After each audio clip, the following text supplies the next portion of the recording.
আলোর বর্তিকা news channel থেকে আমি প্রজ্ঞা পারিজাত আছি কলকাতা বইমেলা প্রাঙ্গণে প্রেস কর্নারে। আজকে আমি আরেকজন বিশিষ্ট অতিথিকে আলোর বর্তিকা নিউজ চ্যানেলের জন্য পেয়ে গেলাম। তার নাম হচ্ছে সপ্তর্ষি চক্রবর্তী, ফেমাস সপু। নমস্কার দাদা আপনাকে। দাদা, এই বই মেলায় এসে আপনার কেমন লাগছে এবং আপনার বই একটা উদ্বোধন হয়েছে আমি জানি, সেই সম্পর্কে যদি আমাদের আলোর বর্তিকা নিউজ চ্যানেলের দর্শকদেরকে কিছু বলেন। অবশ্যই উপস্থিত সম্মানীয় ব্যক্তিবর্গকে জানাই দ্বীপ্রহরের শুভেচ্ছা। আমার দুটি একক বই আন্তর্জাতিক কলকাতা বইমেলা প্রাঙ্গণে প্রকাশিত হয়েছে, একটি গতকাল এবং একটি কিছুদিন পূর্বে। একটি হলো নীরব চিৎকার এবং অপর বইটির নাম হলো অতীতের অতলে। তা নীরব চিৎকারে সাম্প্রতিক সময়কালের যে সকল ঘটনা, রোমহর্ষক ঘটনা, নেক্কারজনক ঘটনা, সেই সব ঘটনার বিরুদ্ধে গিয়ে আমি কলম চালানোর কিছুটা চেষ্টা করেছি, কিছুটা প্রতিবাদ করার চেষ্টা করেছি আমার লেখার মাধ্যমে। আপনারা পড়ে দেখবেন। সেটি প্রকাশিত হয়েছে কথাকাহন প্রকাশনী থেকে, 589 নম্বর স্টল। এবং গতকাল টাইমলাইন পাবলিকেশন থেকে প্রকাশিত হয়েছে আমার স্বরচিত একক বই অতীতের অতলে। অর্থাৎ অতীতকে আমরা কখনো ভুলতে পারি না। আর যে ভূত আমরা বলে থাকি, আসলে আজকে যে ভূত, অতীতে সে ছিল মানুষ, মানুষের কারণেই তার মৃত্যু ঘটেছে। তাই এই অতীতের অতলে গিয়ে লেখা একটা ভূতের গল্পের বই অতীতের অতলে, যেটি পাওয়া যাচ্ছে টাইমলাইন পাবলিকেশনের 616 নম্বর স্টলে আন্তর্জাতিক কলকাতা বইমেলায়। আপনারা বই পড়বেন, বইয়ের ভালো মন্দ রিভিউ দেবেন, এটুকুই কাম্য। আর কোথাও ভুল ত্রুটি যদি থেকে থাকে অবশ্যই আপনারা বলবেন, পরের বার আমি অবশ্যই সংশোধন করার চেষ্টা করব। অবশ্যই অবশ্যই। আপনি তো কবিতা প্রতিযোগিতা করেন, অনেক কিছু করেন, মানুষকে উদ্বুদ্ধ করার চেষ্টা করেন, কবিতায় বা সৃষ্টিশীল কাজে রাখার চেষ্টা করেন।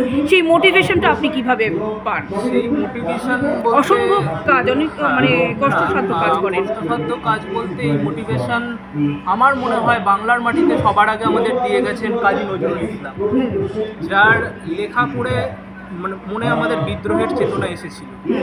তা সেই জনরাটাকে ধরে রাখার জন্যই, কারণ এখন যেটা মানে দেখা যাচ্ছে যে মানুষ সত্যি কথা লিখতে ভয় পায়, সত্যি কথা লিখতে চায় না। তা আমার মনে হয় সত্যি কথা যদি লেখেন, সত্যি কথা যদি ছন্দে ছন্দে লেখেন, বা আপনার মনের কথাটাকে আপনি মনের মতোই যেভাবে আসছে লিখতে পারেন, এর জন্য যারা লিখতে চায়, যারা উঠতি লেখক, তাদের উদ্দেশ্যে বলতে চাই আপনারা বেশি করে বই পড়ুন, বেশি করে শব্দের সন্ধান করুন। এভাবেই আপনারা লেখার উন্নতি অনেকটা করতে পারবেন। ধন্যবাদ। আমরা জানি আপনি খুব ভালো কবিতা লেখেন। সেই কবিতা শোনার জন্য অধীর আগ্রহে আমি কবি প্রজ্ঞা পারিজাত এবং আলোর বর্তিকা নিউজ চ্যানেলের কর্ণধার অপেক্ষা করে আছি। আমি পড়ি আপনার কবিতা, আমি আপনার খুব ফ্যান, একটু যদি আমাদেরকে শোনান। প্রজ্ঞা পারিজাত মহাশয়াকে অসংখ্য ধন্যবাদ। আমি একটি স্বরচিত কবিতা পাঠ করার চেষ্টা করছি। কবিতার নাম শূন্যের প্রতিধ্বনি। কলমে আমি সপু। পাখির কলরব হয়েছে নীরব, ক্লান্ত পাখে হয়ে গেছে শান্ত। একাকী বলয়টা সত্যিই অভেদ্য, মনকে করে চলেছে ভারাক্রান্ত। একঘেয়েমিতে আচ্ছন্ন জীবন, অরুচি এসে গেছে ভাত মাছে। মুখের খাবার ফেলে শুধু ভাবি, শেষ বলে কি আদেও কিছু আছে? খালি হাতেই আসা যাওয়া, নিজেই যখন নিজের সাথী। জীবিত অবস্থায় আমি হাসির পাত্র, মরলে আবার জ্বালাবে 14 বাতি। দাহ্য হৃদয় পুড়ে চলেছে, পাষাণ স্মৃতি বিজরণের আছে। আমৃত্যু দুঃখের তপস্যা করে আজকের জন্যই সে একলা একলা বাঁচে। সব হারিয়ে নিঃস্ব হলে একবার তুই আকাশ পানে থাকা। তোর লাগি আজ সঙ্গী হতে, আজ সমগ্র প্রকৃতিও হয়েছে একা। দারুণ কবিতা, দারুণ, ফাটাফাটি, ফাটিয়ে দেওয়া হয়েছে। প্রেস কর্নার খুব মানে জাঁকজমক একটা কবিতা শুনলো।